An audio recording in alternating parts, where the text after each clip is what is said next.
पंपांवरती पाहणी करण्यासाठी आलेला आहे. नक्की काय विषय आहे सर? आपण आपली पूर्ण महसूल प्रशासन आहे, त्याच्यामध्ये SDO, तहसीलदार, SIOs, पूर्ण सप्लाय डिपार्टमेंट, त्यासोबतच पोलीस प्रशासन, SP साहेब देखील माझ्यासोबत आहेत, SDPOs असतील, PIs असतील, या सगळ्यांची आपण बैठक घेतली. त्यांच्यासोबतच पूर्ण ISL, BPCL, HPCL, नायरा आणि रिलायन्स या कंपनीचे सेल्स ऑफिसर्स आणि रिटेल आउटलेट्सचे पण सर्व लोक त्याच्यामध्ये उपस्थित होते आणि पूर्ण स्टॉक पोझिशन आपण घेतलेली आहे.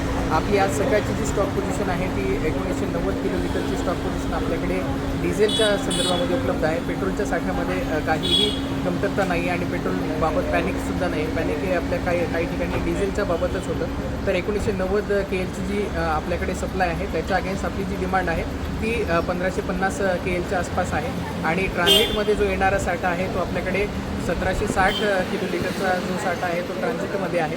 अशी आपली कम्फर्टेबल पोझिशन आहे. आपल्याकडे पूर्ण जिल्ह्यामध्ये 371 पेट्रोल पंप आहेत.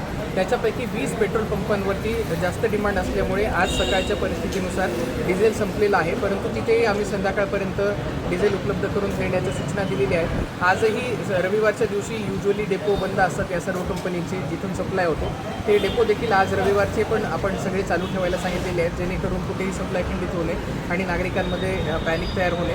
या 20 ठिकाणी देखील संध्याकाळपर्यंत आपल्याकडे डिझेल उपलब्ध होणार आहे. जिथे जिथे डिझेलची कमतरता होईल, कारण आपण बघितलं तर जवळपास 4 दिवसांमध्ये जेवढं डिझेलचा सप्लाय किंवा जेवढा सेल्स या एका पेट्रोल पंपावरून होतो तेवढा एका दिवसामध्ये होत असताना देखील बऱ्याच ठिकाणी आपल्याला आढळून आलेला आहे आणि त्यामुळे कुठे कुठे सप्लायचा आपल्याला कन्स्ट्रेंट आढळून आलेला आहे. परंतु स्टॉक पोझिशन कुठेही कमी नाही. पूर्ण जिल्ह्याचा जर विचार केला आपण सगळीकडे स्टॉक पर्याप्त मात्रेमध्ये आणि येणाराही स्टॉक पर्याप्त मात्रेमध्ये आहे. नागरिकांना माझं आव्हान असेल की आपण घाबरून जाऊ नये, पॅनिक होऊ नये, पॅनिक बाईंग करू नये आणि कुठल्याही खुल्या कंटेनर्समध्ये देखील डिझेल पेट्रोल आपण घेऊन जाऊ नये. ते सेफ नाही आहे. अत्यंत कुठली परिस्थिती जर अशी असेल की कुठं गाडी बंद पडलेली असेल तर तिथे सेफ कंटेनर्स आहेत, त्या सेफ कंटेनर्सच्या द्वारेच हा पुरवठा घेण्यात यावा.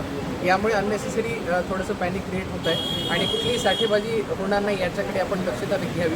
आपले पूर्ण SI असतील, सप्लाय डिपार्टमेंटचे लोक असतील आणि पोलीस प्रशासन असेल, यांना दर तासाला या 371 पेट्रोल पंपांवरती गस्त घालण्याचे निर्देश देण्यात आलेले आहेत. आता सगळीकडे ऑलमोस्ट स्टॉक पोझिशन व्यवस्थित असल्यामुळे सगळीकडे लाईन ज्या आहेत त्या कमी होताना आपल्याला दिसून येईल. सर, शेतकऱ्यांच्या मनात चिंता आहे की नागरिकीचे दिवस आहे, डिझेल मिळत नाही. शेतकऱ्यांसाठी काय सांगाल तुम्ही? माझी सर्व शेतकऱ्यांना कळकळीची विनंती आहे आणि आव्हान आहे की कुठलाही स्टॉकमध्ये कमतरता होणार नाही आहे. येणारा सप्लायचा जो साठा आहे त्याचा देखील आम्ही आढावा घेतलेला आहे आणि तो देखील पर्याप्त मात्रेमध्ये आहे. आपण घाबरून जाऊन कुठलीही पेट्रोल डिझेलचा साठा करण्याची काहीही आवश्यकता नाही आहे. आपल्याला गरजेनुसार पेट्रोल डिझेलचा सप्लाय आपल्या जिल्ह्यामध्ये पर्याप्त मात्रेमध्ये